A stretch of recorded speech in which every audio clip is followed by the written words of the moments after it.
At the same time మరి వాళ్ళ రాష్ట్రంలో ఒక పక్క ఆర్టీసీ సమ్మె, ఇంకొక పక్క నీటి ఎద్దడి, ఇంకొక పక్క పవర్ కట్స్, ఇంకొక పక్క ఫీ రియంబర్స్మెంట్ రాక ఆల్మోస్ట్ మొత్తం అకాడమిక్ ఇయర్ అయిపోయిన తర్వాత కూడా ఇబ్బంది పడుతున్నటువంటి ప్రజలు, ఇంకొక పక్క మక్కలు వచ్చినాయి అవి కొనేటోడు దిక్కులేడు, కొనుగోలు కేంద్రాలు ఎక్కడ ఓపెన్ చేస్తలేరు, ఆడపిల్లలకి ఇస్తాన్న 2,500 రూపాయలు ఇంతవరకు దిక్కులేదు. అనేక రకమైనటువంటి ఇబ్బందులలో ప్రజలు ఉంటే నిన్న ప్రభుత్వం ఒక పెద్ద సభ పెట్టింది, ప్రధాన ప్రతిపక్షమైన బీఆర్ఎస్ పార్టీ ఇంకొక సభ పెట్టింది. ఏం చేసిరు వీళ్ళిద్దరు సభలు పెట్టి అంటే, బీఆర్ఎస్ పార్టీ ఏమో ఉట్టి కథలు చెప్పింది, కాంగ్రెస్ పార్టీ ఏమో పిట్ట కథలు చెప్పింది. ప్రజల వ్యతలు ప్రజల కష్టాలు మాత్రం ఎవరు చెప్పలేదు. ఇక బీఆర్ఎస్ పార్టీ సభ అయితే జగిత్యాల్లో 75 సంవత్సరాల కురు వృద్ధుని రాజకీయ నాయకుని చేర్చుకొని మరి ఈ సభతోని మీకే 25 సంవత్సరాలు తగ్గిపోయినాయి, మీరే నవయువకుడు, మీరే అద్భుతంగా రాజకీయం చేయాలని చెప్తే మరి తెలంగాణలో ఉన్న యూత్ అంతా చచ్చిపోయినరా బతుకున్నారా, వాళ్ళ ఫ్యూచర్ ఏంది, వాళ్ళ కథ ఏంది నాకైతే అర్థమవుతుంది. అందుకే నేను ఇన్వైట్ చేస్తున్నా. నేను కొత్తగా పెట్టబోయే పార్టీలో యూత్కి మంచి అవకాశాలు ఉంటాయి కాబట్టి యంగ్ పార్టీగా ఉండేటటువంటి కొత్త చేంజ్ తీసుకొచ్చే పార్టీ వైపు ప్రజలు చూడాలని చెప్పి నేను రిక్వెస్ట్ చేస్తూ ఉన్నా. ఎట్ ద సేమ్ టైం మీరు బీఆర్ఎస్ పార్టీ పెట్టినటువంటి సభను అబ్జర్వ్ చేసినట్టయితే కేంద్ర ప్రభుత్వాన్ని పల్లెత్తు మాట అనలేదు. జాతీయ పార్టీని అని చెప్పుకునేటటువంటి పార్టీ ఇవాళ దేశవ్యాప్తంగా చర్చ అవుతున్న అంశం ఏంది? మహిళా బిల్లు, డీలిమిటేషన్. ఈ రెండిటి మీద కనీసం పల్లెత్తు మాట అనలేదు. ఆడబిడ్డలకు ఒక భరోసా ఇవ్వలేదు. రాజకీయంగా మీరు ముందుకు రావడానికి మేము నిలబడి ఉంటాం, మీకు అండగా ఉంటాం అనే భరోసా ఇవ్వలేదు. అంటే ఆ పార్టీలో ఆడబిడ్డలకు ఎప్పుడు గౌరవం ఉండదు అనుకోండి, అది వేరే విషయం. కానీ చూస్తే మందేమనుకుంటారు అనడానికన్నా కనీసం మరి మహిళా బిల్లు పోయింది, మేము జాతీయ పార్టీ, దాని మీద మాకు విధానం ఉంటుంది, దీని మీద మేము పోరాటం చేస్తామన్న మాట కూడా బీఆర్ఎస్ పార్టీ మాట్లాడకపోవడం అన్నది నిజంగా శోచనీయం.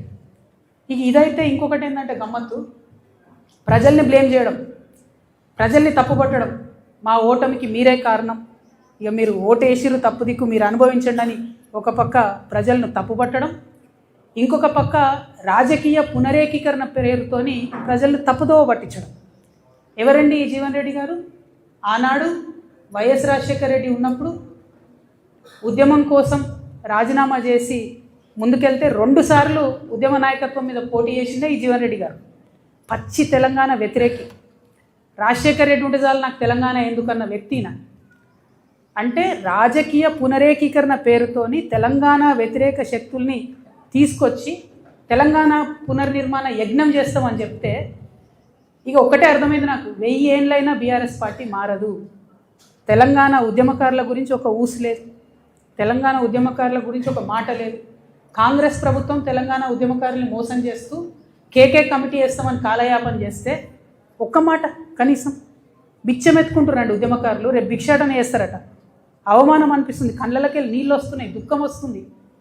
పిడికిలెత్తి పోరాడినటువంటి నా ఉద్యమకారుల అన్నదమ్ములు బిచ్చమెత్తుకుంటారు ఇవాళ రోడ్ల మీద.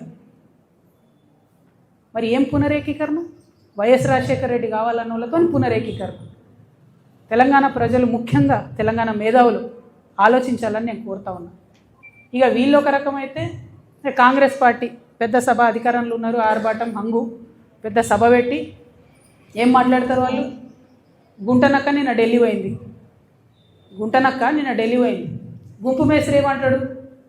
ఆ గుంటనక్క ఢిల్లీకి ఎందుకు పోయిందో నాకు తెలుసు, ఆర్ఎస్ఎస్ పెద్దల్ని కలవడానికి పోయింది, కాళేశ్వరం కేసు లేదు అవుతుంది అందుకే పోయింది.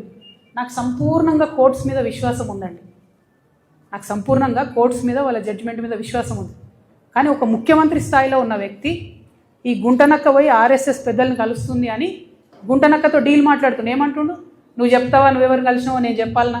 అరే నీకు తెలుసు, నువ్వు చెప్పాలి కదా ప్రజలకు, నువ్వు ముఖ్యమంత్రివి కదా, నీకు బాధ్యత ఉంది కదా. అట్లా కాకుండా డీల్ మాట్లాడుతున్నాడు. నీకు తెలుసా, నాకు తెలుసు, నువ్వు ఎక్కడికి పోయినావో నేను చెప్తా. ఏం మాటలు ఇవి? అంటే ముఖ్యమంత్రి స్థాయిలో ఉన్నటువంటి వ్యక్తి కోర్టులలో ఉన్న తీర్పుల్ని ప్రభావితం చేయగలుగుతారు కొంతమంది అనేటటువంటి డైరెక్ట్గా మాట్లాడుతూ సంపూర్ణంగా రాజ్యాంగాన్ని, రాజ్యాంగబద్ధ సంస్థల్ని స్లైటన్ చేస్తూ ప్రజలకు ఏమాత్రం విశ్వాసం లేకుండా చేస్తున్నారు. అంతేకాకుండా ఏమంటాడు ఆయన? సేమ్ ఏదైతే ప్రజల పట్ల బీఆర్ఎస్ పార్టీ లెక్కలేనితనం ప్రదర్శిస్తుందో అదే లెక్కలేనితనాన్ని కూడా కాంగ్రెస్ పార్టీ ప్రదర్శిస్తే ఏమంటాడు ఆయన? నేను ప్రతిపక్షం లేకుండా చేస్తాను. నువ్వెవరు చేయడానికి? ప్రజలు కదా డిసైడ్ చేయాలి. ఎవరు ప్రతిపక్షంలో ఉంటారు, ఎవరు అధికారంలో ఉంటారు, ఎవరికే పాత్ర ఉంటుంది, ప్రజలు కదా డిసైడ్ చేయాలి. వచ్చే 10 ఏళ్ళు నేనే అధికారంలో ఉంటా, ఏడికేళ్ళు ఉంటావు? రైతు బంధా ఏడిచ్చినావు? రైతు భరోసా సీజన్ మొత్తం అయిపోయినాక ఇస్తారా? నిన్న కూడా 5 ఎకరాలకే ఇచ్చారు. ఏమి ఇచ్చిందని? మీరు ఎందుకు అధికారంలో ఉంటారు? ఇల్లు కూడా కొట్టినందుకు అధికారంలో ఉంటారా? 2 నెలల పాప చచ్చిపోతే మాట్లాడలేదని అధికారంలో ఉంటారా? దేనికోసం అధికారంలో ఉంటారు? ఒక ఉద్యోగం ఇచ్చిరాని అధికారంలో ఉంటారా? జాబ్ క్యాలెండర్ ఇచ్చిరాని అధికారంలో ఉంటారా? దేనికోసం ఉంటారు అధికారంలో? ఎట్లా లేకుండా చేస్తారు ప్రతిపక్షాన్ని? ఏ లెక్కలేనితనం బీఆర్ఎస్ పార్టీ ప్రజల పట్ల ఇప్పటికీ ప్రదర్శిస్తున్నదో, ప్రజలే తప్పు చేసిరంటే ఆత్మవిమర్శ చేసుకుంటలేదు బీఆర్ఎస్ పార్టీ. అందుకే అంటున్నా 1000 ఏళ్ళైనా బీఆర్ఎస్ పార్టీ మారదు, అదే తోవలో కాంగ్రెస్ పార్టీ కూడా పోతున్నది తప్పితే వేరే ఏం లేదు. వీళ్ళిద్దరూ తూకిత్తా అంటే తూకిత్తా, నేను సభ పెట్టినా, నేను పెద్ద సభ పెట్టినా, ఇది తప్పితే బల ప్రదర్శన తప్పితే ప్రజల గురించి మాట్లాడింది లేదు, ప్రజల కోసం ఆలోచించేది లేదు.